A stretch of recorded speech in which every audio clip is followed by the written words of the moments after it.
नमस्कार, स्वागत है आपका जेएमएच न्यूज़ चैनल में। मेरा नाम नवनीत जेएमएच। देखिए, उत्तर प्रदेश सरकार की कैबिनेट बैठक खत्म हो चुकी है और इस कैबिनेट बैठक में आज कौन-कौन से प्रस्ताव जो है पास हुए हैं वो हम जानने वाले हैं। आपको बता दें, यूपी की योगी आदित्यनाथ सरकार ने भारत सरकार के नीति आयोग की तर्ज पर उत्तर प्रदेश राज्य नीति आयोग की पुनर्गठन का प्रस्ताव जो है कैबिनेट में पास कर दिया गया है। इसके साथ ही जो है नया नामांकन होगा और स्टेट ट्रांसफॉर्मेशन कमीशन के सीएम योगी ही अध्यक्ष होंगे। इसके अलावा भी कई अहम फैसलों पर जो है राजधानी लखनऊ स्थित लोक भवन में आज जो कैबिनेट बैठक हुई थी, इसमें फैसले लिए गए हैं। कौन कौन से प्रस्ताव जो है पास हुए हैं, इनको सिलसिलेवार हम बता देते हैं। उत्तर प्रदेश में रानीपुरा टाइगर रिजर्व की स्थापना के संबंध में प्रस्ताव को पास किया गया है।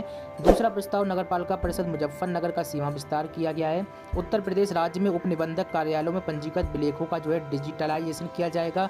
राज्य योजना जो है आयोग का पुनर्गठन करते हुए नवीन संस्था स्टेट ट्रांसफॉर्मेशन कमीशन बनाया जाएगा। उत्तर प्रदेश सूक्ष्म लघु एवं मध्यम उद्यम जो है प्रोत्साहन नीति 2022 को मंजूरी दे दी गई है। गोंडा जनपद की नगर पंचायत कटरा का सीमा विस्तार का प्रस्ताव पास हुआ है। उत्तर प्रदेश राज्य जैव ऊर्जा नीति 2022 के क्रियान्वयन के संबंध में प्रस्ताव पास हुआ है। अयोध्या में टूरिस्ट फैसिलिटेशन जो है सेंटर का निर्माण पीपी मोड पर किया जाएगा। निजी निवेशकों के माध्यम से विकसित एवं संचालित कराने के संबंध में योजना आयोग में जो है पीएनयू की रचना की जाएगी। 50 करोड़ से अधिक लागत वाले शासकीय भवनों के निर्माण कार्य को ईपीसी मोड में कराए जाने वाली प्रक्रिया को भी आसान किया गया है। वहीं आपको बता दें, बुंदेलखंड के लिए भी ऐलान हुआ है। मंत्रिमंडल ने ऐतिहासिक निर्णय लेते हुए उत्तर प्रदेश के बुंदेलखंड के लिए बाघ अभ्यारण्य योजना को मंजूरी दे दी है। कैबिनेट ने वन्य जीव संरक्षण अधिनियम 1972 के तहत जो है रानीपुर टाइगर रिजर्व को जो है अधिसूचित करने की मंजूरी दी है और इसी के साथ ही चित्रकूट जिले में रानीपुर वन्यजीव अभ्यारण्य के रूप में अधिसूचित किया गया था। वहीं आवश्यक पदों की स्वीकृति के साथ रानीपुर बाघ संरक्षण प्रतिष्ठान की स्थापना करने का भी निर्णय लिया गया है। मंत्रिपरिषद की बैठक के बाद जो फैसले हुए हैं वो अभी हम आपको सुनवाने वाले हैं, जो मंत्री परिषद की बैठक के बाद जानकारी दे रहे हैं एक मंत्री उनके मुख से। लेकिन उससे पहले बता दें, उत्तरी उष्णकटिबंधीय शुष्क पर्णपाती वनों से आच्छादित रानीपुर टाइगर रिजर्व क्षेत्र मेगा फौना टाइगर, तेंदुआ, भालू, चित्तीदार हिरण, सांबर, चिंकारा आदि पक्षी सरीसृप जो है और अन्य स्तनधारियों का घर है। रानीपुर टाइगर रिजर्व की स्थापना बुंदेलखंड में वन्य जीवों के संरक्षण के साथ साथ क्षेत्र की पर्यावरण पर्यटन क्षमता के उद्घाटन के साथ साथ जो है स्थानीय आबादी को आर्थिक रूप से लाभान्वित करने के लिए एवं रोजगार के अवसर पैदा करने के लिए महत्वपूर्ण होगा। खैर, सुनवाते हैं आज की जो है बैठक में क्या क्या फैसले लिए गए हैं।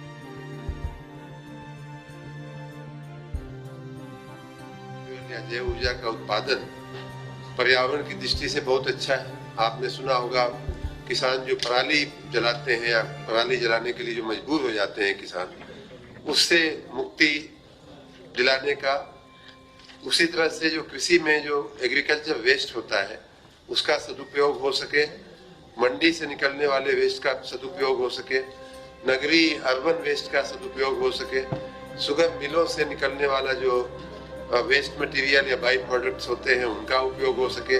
और ये सब करते हुए हम किस प्रकार से किसानों की आय को बढ़ावें, किसानों की आय जो दूनी करने का जो राष्ट्रीय और प्रदेश स्तर पे जो लक्ष्य है उसको हम कैसे पूरा करें, उस दिशा में एक कदम है। ग्रामीण रोजगारी पैदा करने के दिशा में भी यह एक कदम है। उसी तरह से जो हम ऑयल और गैस इंपोर्ट करते हैं, बाहर से मंगाते हैं, उसमें भी कमी लाने की दिशा में यह एक महत्वपूर्ण कदम है। तो इन सभी पासाओं को देखते हुए ये निर्णय हुआ और माननीय मुख्यमंत्री जी ने हम लोगों को प्रेरणा दी कि एक नई जैव ऊर्जा नीति बनानी चाहिए। उस पर हम लोग 2-3 महीने से काम कर रहे थे।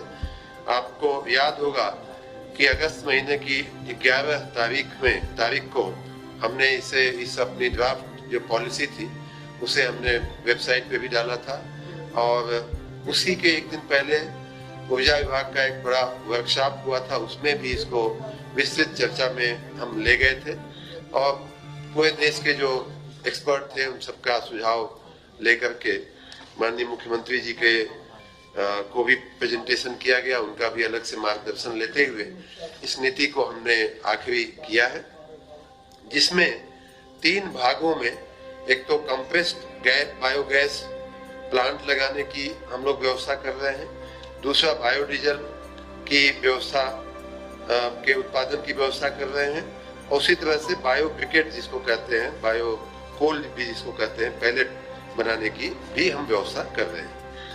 ये पॉलिसी 5 साल के लिए अमली होगी और उसमें मुख्य रूप से हम प्रोडक्शन पे इंसेंटिव देने का हमने प्रावधान रखा है। जैसे उदाहरण के रूप में कंप्रेस्ड बायोगैस के उत्पादन पर 75 लाख प्रति टन की दर से अधिकतम 20 करोड़ रुपए तक हम सब्सिडी देंगे। उसी प्रकार बायोकोल के उत्पादन पर 75,000 प्रति टन की दर से अधिकतम 20 करोड़ रुपए तक की, और बायोडीजल के उत्पादन पर रुपया 3 लाख प्रति किलोलीटर की दर से 20 करोड़ की सब्सिडी देने का प्रावधान है। ये जो सारा का सारा जो ये सब्सिडी का जो प्रावधान है वो लगभग 15% उनकी लागत का बनता है। उसके उपरांत जहाँ ये व्यवस्था इस प्रकार से होगी कि सरकार सभी जिलों में, और विशेष करके जहाँ इसका पोटेंशियल ज्यादा है उन जिलों में एडवर्टीजमेंट निकालेगी कि जो लोग इच्छुक हों वो अप्लाई कर सकते हैं। जो लोग अप्लाई करेंगे उनको एक तरफ उनके प्लांट लगाने की व्यवस्था को हम लोग आगे बढ़ाएंगे। उसमें जमीन 30 साल के लिए 1 रुपए के टोकन पे देने का भी प्रावधान किया गया है। साथ ही जो तहसील स्तर पे इसका एक कैचमेंट एरिया बनाया जाएगा, क्योंकि उनको वेस्ट मटेरियल मिलना भी चाहिए, पर्याप्त वेस्ट मटेरियल, पराली है या शुगर मिल का जो बायो प्रोडक्ट है वो सब कुछ उनको मिलना चाहिए। तो इस प्रकार की व्यवस्था की जाएगी कि एक ही तहसील में बहुत ज्यादा न लग जाए कि उनको वायबिलिटी का प्रश्न आवे।